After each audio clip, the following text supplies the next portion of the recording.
Inatasan ni Pangulong Ferdinand R. Marcos Jr. ang Department of Budget and Management at si DPWH Secretary Vince Dizon na magsagawa ng malalimang pagbusisi sa panukalang 2026 budget ng DPWH. Ang detalye sa report ni Kenneth Pasyente.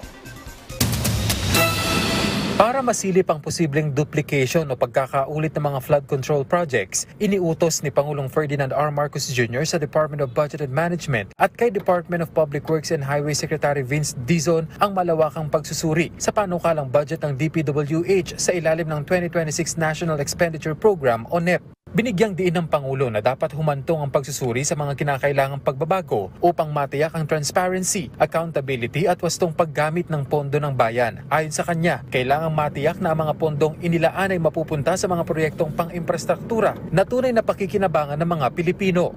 Nasabi po natin noong nakaraang press briefing na ito ay nabanggit ni Representative Marcy at Representative Puno. So doon lamang po kumuha pansamantala ng impormasyon ng Pangulo at ang DBM. At ito po ay pag-aaralan mabuti, kaya po ang DBM pati po ang DPWH ay bubusisiin po ito talaga.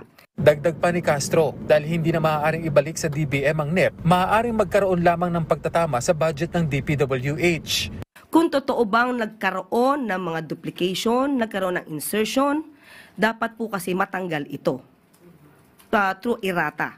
Kung halimbawa anyang makitang may mga proyektong tapos na pero nakalagay pa rin sa NEP, ay dapat anya itong matanggal. Kaya posible anyang mabawasan ang panukalang budget ng DPWH sa susunod na taon, depende sa makikitang resulta ng gagawing pagre-review. Kaya nga po may mga pagre-review, kaya po rin nagkakaroon ng budget hearing para maitama kung ano yung maitama dapat. So if ever there will be a reduction in the proposed NEP, sa DPWH lang po? Depende po, kasi kung meron pa pong iba. So, i-reviewin po nila. Pero sa ngayon po, dahil yun po yung nakikita ng mga senador natin at ng mga kongresista, DPWH. Okay, ang salamat. tutok. Tiwala naman ng palasyo na mabilis itong maisasagawa at matatapos para maiwasan ang anumang delay sa budget deliberation. Sa bilis po ng pagtatrabaho ni Sec Vince at saka ni Sec Mina Pangandaman, mabilisan po ito. At yun na po ang pinag-utos talaga ng Pangulo. So hindi pwedeng pangmatagalan yung gagawin na pagre-review. Mabilisan po ito. Ang ilang kongresista, suportado ang direktiba ng presidente sa ngalan ng maayos na budget. Well, siguro bago na-submit dapat yung budget dito, na double check, triple check din po siguro nila. Pero that's good that they'll do a sweep para makita po natin kung may irregularities nga or may na-miss out tayo dun sa budget ng DPWH.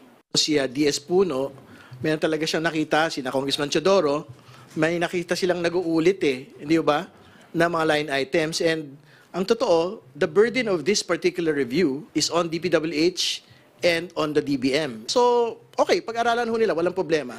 Yun din naman ho yung gusto talaga nating makita. Kenneth Pasyente para sa Pambansang TV sa Bagong Pilipinas.